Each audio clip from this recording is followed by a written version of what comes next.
Stop breathing.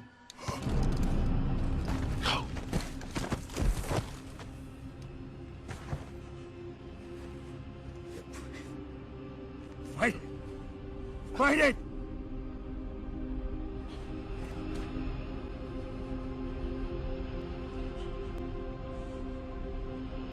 It never works on you, does it, Roland? The power you have to resist my magics. Their leaders belong to you. The rest await extermination. No. Gather them. I will take them all. When it comes to the various schools of magic, enchantment is one of my favorites. And although I think enchantment-focused sorcerers are potentially more powerful, enchantment-focused wizards are a little bit more well-rounded. Starting with the enchantment-based school. An enchantment-specialized wizard receives, as his passive ability, Enchanting Smile. You gain a +2 enhancement bonus on Bluff, Diplomacy, and Intimidate skill checks. This bonus increases by +1 for every 5 wizard levels you possess, up to a maximum of +6 at 20th level. At 20th level, when you succeed at a saving throw against a spell of the enchantment school, that spell is reflected back at its controller as per spell turning. Enchanting Smile is a somewhat useful ability. It gives you a nice skill bonus, and the spell reflection is pretty great if you can actually get to that high a level. It really doesn't have very much application in combat, though. Maybe the Intimidate stuff, if you can find a good way to use it. The minor power granted by the Enchantment School is Dazing Touch.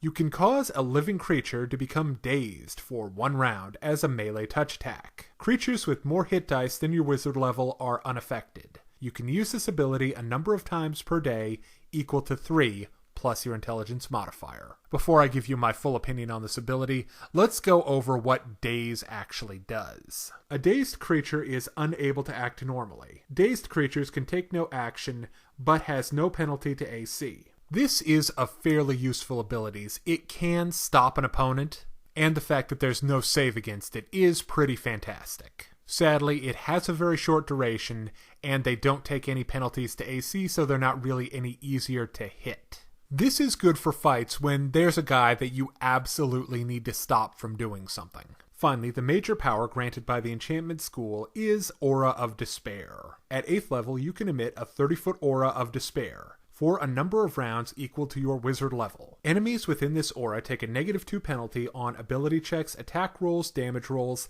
saving throws, and skill checks. These rounds do not need to be consecutive. This is another decent-ish ability. It's got good range, I like that there's no save, but it's just a small, non-stacking debuff, which is too bad. The base Enchantment School has some pretty significant problems. It's only kind of useful in combat, and in order to use it effectively, you need to be in the thick of the fighting, and that is not really going to work out well for you as a wizard. I give the Enchantment-based school a 2.5 out of 5. The first enchantment sub-school I'm going to be looking at is Controller. A Controller sub-school specialist will replace Enchanting Smile with Force of Will. You can send thoughts and instructions telepathically to any creature within 60 feet that you have charmed or dominated, as though you had a common language. At 11th level, affected creatures can communicate back with you via the telepathic link as well. At 20th level, any creature that succeeds a saving throw against an enchantment spell you have just cast is still affected for 1 round, if the spell had a duration greater than 1 round. This is a pretty neat ability. It gives you more direct control over your target, and it's got a good range at 60 feet.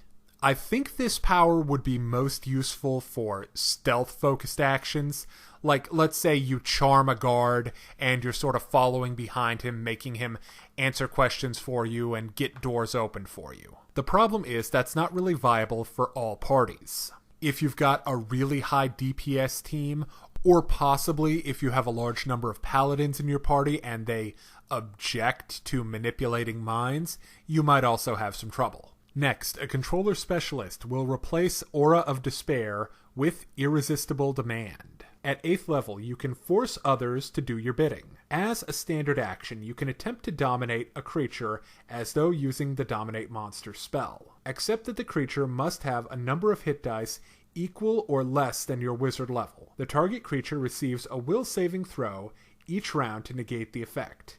The DC is equal to half your wizard level plus your intelligence modifier. You can dominate creatures for a number of rounds equal to your wizard level. These rounds do not need to be consecutive. You must concentrate as a standard action to maintain control over the dominated creature. This is a darn useful ability. The fact that it's Dominate Monster means that it will affect most things that you're going to meet.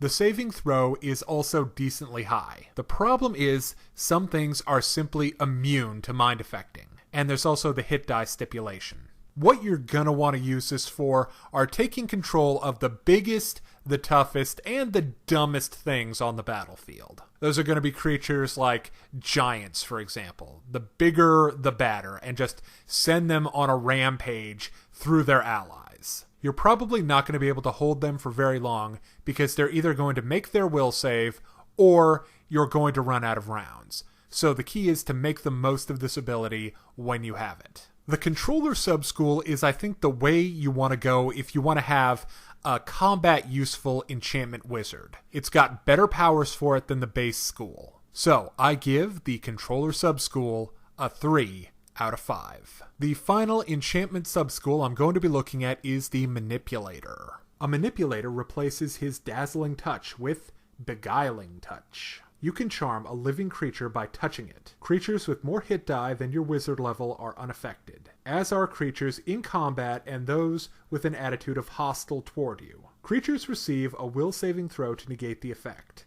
The DC of the save is equal to 10 plus your wizard level plus your intelligence modifier. Creatures that fail their save are affected by Charm Monster for a number of rounds equal to 1/2 your wizard level, minimum of 1. This is a mind effect. You can use this ability for a number of times per day equal to 3 plus your intelligence modifier. Well, it's really nice that it can affect more than humanoids. So that's ogres, giants, fae, animals, really big categories. But there is that only living creatures stipulation, and you're limited to out-of-combat use.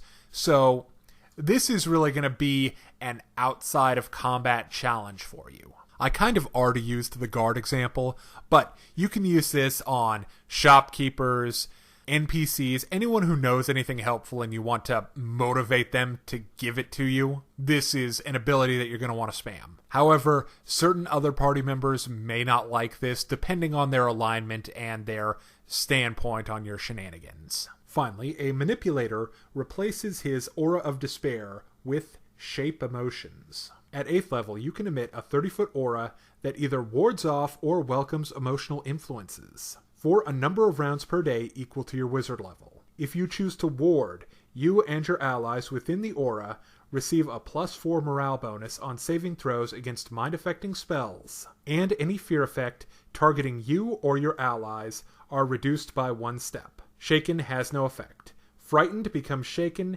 and panicked becomes frightened. If you choose to enhance emotional influences, enemies within the aura receive a -2 penalty on saves against mind-affecting spells. These rounds do not need to be consecutive. This ability can protect your party from some fairly nasty things. Charms and compulsions can take a party member completely out of the fight or turn them on you, or a lot of other things that you want to avoid. It's got pretty good range, and the debuff that you can give your enemies is decent, especially if you're going to be throwing out a lot of charms and a lot of compulsions. It would also help out other party members who want to do similar debuffs, like the Bard as an example. I think that the Manipulator sub-school would make for a really good out-of-combat character, and I think it is a fantastic build for certain DMs, but other DMs, especially the ones that like a lot of combat, that like throwing